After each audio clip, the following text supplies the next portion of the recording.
పొద్దుగల 5 గంటలకు లేచి డ్యూటీ స్టార్ట్ చేసిన, ఒక్క బుకింగ్ లేదు.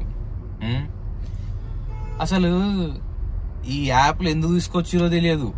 మమ్మల్ని ఒక విధంగా ఖరాబ్ చేయడానికి తీసుకొచ్చింది. మా బతుకు రోడ్ల మీద కుక్క బతుకు అయిపోయింది. చూడండి, రోడ్డు మీద కారు పెట్టుకొని కూర్చున్నా పొద్దుగాల 5 గంటలకు లేచి.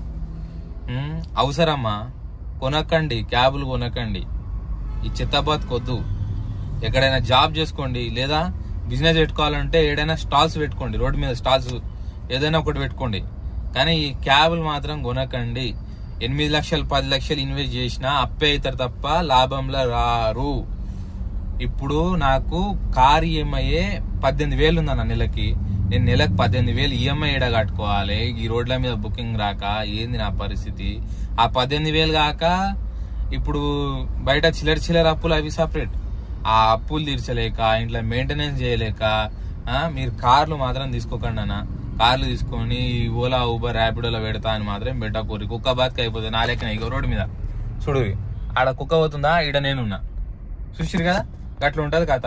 బండ్లు మాత్రం కొనకుర్రి. ర్యాపిడోలో పెడతా, దాంట్లో పెడతా అని మాత్రం తీసుకోకుర్రి బండి. ఓకేనా?